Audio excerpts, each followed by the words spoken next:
In the name of God, most merciful, Mrs. Chair, Excellencies, ladies and gentlemen, may God's peace and mercy be upon you. First, I am happy and glad to salute IFPRI and the International Food Policy Research Institute as well. Now, what we're talking about today, food security and FDI, are two very important topics. And food security is now the hot topic at all levels in this region and all over the world, I may say so. And I would like to remind you here that many great people have spoken about that topic, food security, and the first of whom is the Mahatma Gandhi, where he said that local production should be the first step in food security. And India here has food security in the world, we can say. And the second great person who mentioned that is the Prophet, because he said there is no good in a nation who eats or whose people eat from what they do not reap and plant. So and the Prophet, of course, said that more than 1,400 years ago. Now, let's focus on the topic at hand. Food security is very, very important, and it is always synonymous and goes hand in hand with agriculture. And whenever we talk about food security, whether now or in the past, or whenever we talk about agriculture, if we hide the title, we will think that we are talking about the same thing, because we can say that food security is synonymous to agricultural development, because we know that the sector of agriculture is one of the most important productive sectors, especially when we look at the developmental reform in all countries. And many important factors play an important role, because an agriculture is a welfare source. It is the source of living and breadwinning for most people and all people. So the agriculturally productive countries do not need new policies to achieve their own food security, because this food security is already achieved that way. Now I wanted to talk about Jordan through 2 or 3 slides, and this would reflect the agricultural situation, or statu quo, if I may say so, which is the main dimension in food security. And in Jordan, 4 to 5 dunums are used, and these 4 or 5 dunums anyway will not be enough to produce sufficient food security in Jordan. And this is an entry point to talk later on about the importance of this statu quo, or this situation that we are going through, and some specificities or characteristics of our production in Jordan through some very important products where we highly produce these products in huge quantities. Now, self-sufficiency in Jordan, here you can see on the slides in front of you that food security, or let me say self-sufficiency, is the most important element. And we always talk about wheat, because the Arab countries are the highest countries that consume wheat in the world, because bread is a main component of our diet. 4.3% is the level of food security in Jordan vis-a-vis wheat. And here I would like to remind you that in the 70s of the past century, Jordan produced around 250,000 or 300,000 tons of wheat.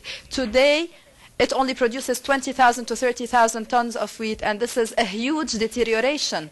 Of course, there are a lot of reasons, because other agricultures have replaced because of higher economic feasibility. I will not go into the details, but we have to benefit also from this slide, and we can see that and say that some products are also very important, like olive oil, olives, vegetables, where we have more than 100% of our production, where we have surplus in these products that we also have to benefit from one way or another. Now, self-sufficiency regarding animal production, we have also fresh milk, poultry.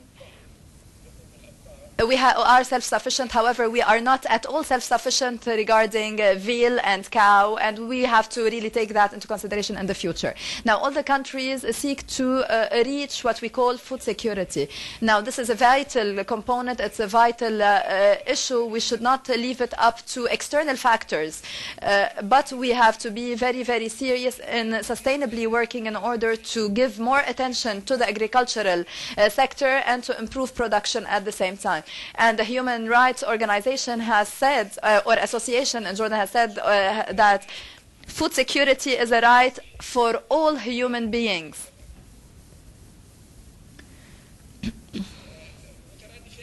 Now, the two synonyms or the two synonyms that I will put forth are food security and self-sufficiency. And let me tell you, we can put a roadmap that we have to look at. For example, when we say food security, means producing food inside a one nation which is equal or more than the demand in one nation. And I think that all the Arab countries cannot achieve such a definition, cannot have such an absolute food security, because if they are to do so, they will need so many requests, so many demands, so many conditions and preconditions.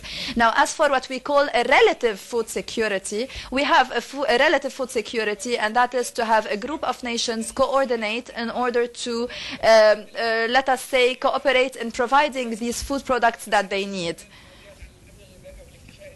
And if we go back to what I mentioned about self-sufficiency in the past, you notice that we have surplus. Even now, we still have surplus in the production of some food products. So in order to have what I call relative food security, we have to coordinate and cooperate with other countries where we send to them our own surplus products, and they do the same.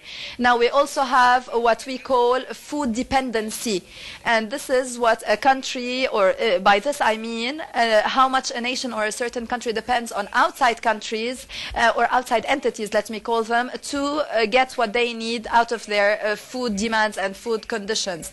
So we have certain rankings that we can follow to see the dependency. Now, there are certain indicators as well that we can measure, by which we can measure this food dependency. The first might be importations, because most countries import their food products that they need, but importing more than one country will be more stable and will be more safe for the country.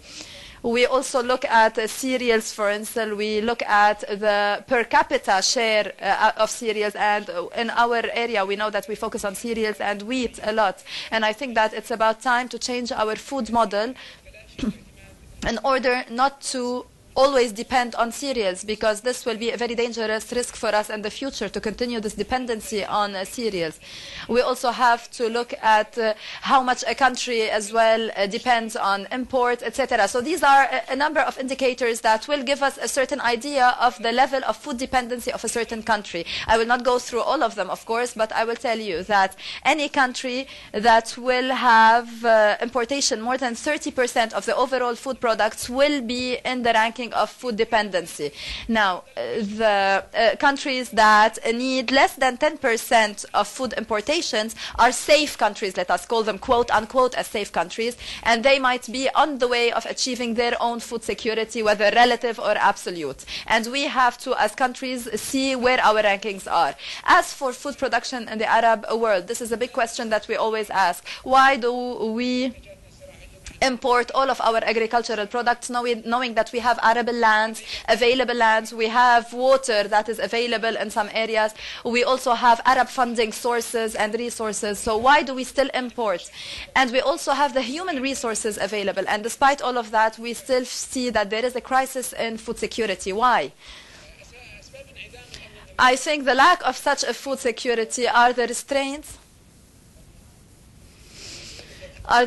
or constraints that we see. We also have an unstable supply-demand ratio as well as natural disasters. Now, first, let us look at the policies or alternative policies. We have local production, buying from the free markets all over the world, as well as long-term contracting and FDI. And each of these points will have advantages and disadvantages in depending. If we look at local production, it is a main pillar of food production in order to provide the minimum needed level of food production, and the participation of that, as well as encouraging local and foreign investment.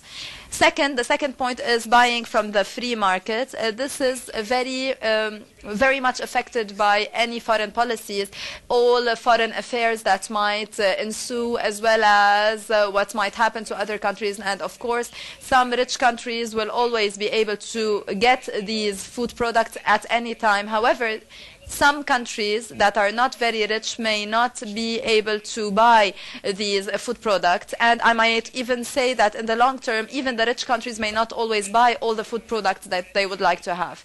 Now, regarding long-term contracting, I think that it is one of the safest alternatives because we can have a sustainable source of food products. Now, what about FDI to ensure food production and food income, let us say? Through cooperation and agreements amongst countries, this can be done.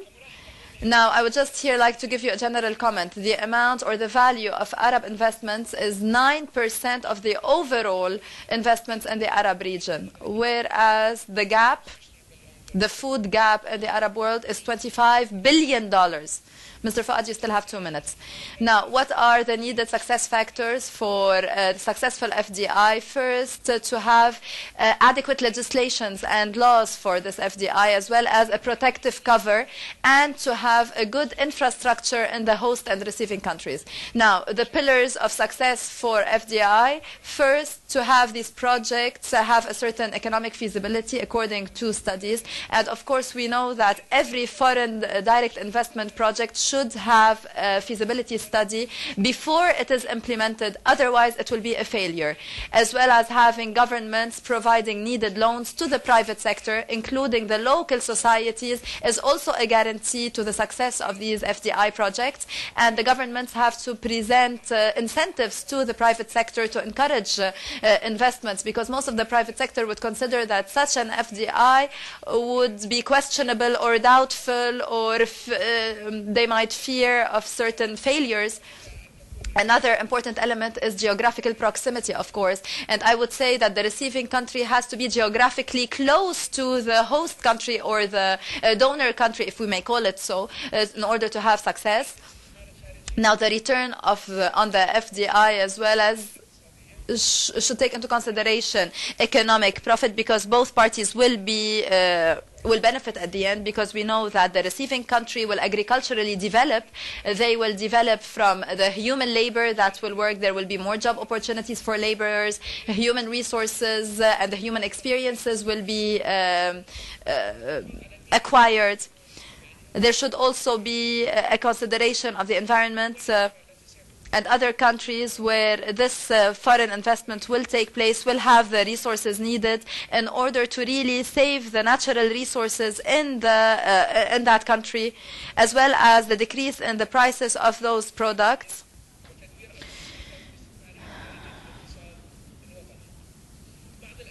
Now, some examples, like what Jordan did in Sudan, but this investment started in the 90s, but unfortunately the agreement with the Sudanese government until now has not been implemented, because the environment of trade and commerce was not a really positive one.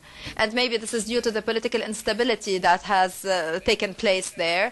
But once again, I say, and I go back to what I mentioned earlier in my slides, the governments have to provide a good legislative framework so that the countries can really invest. I also mentioned another example, the UAE investment in Kenya, where the investment project is really going on very well, as well as the Kingdom of Saudi Arabia investing in East Asia in order to produce rice. This is one example I mentioned, and it was expected in 2010 to produce 100,000 tons of rice because of that investment. Thank you.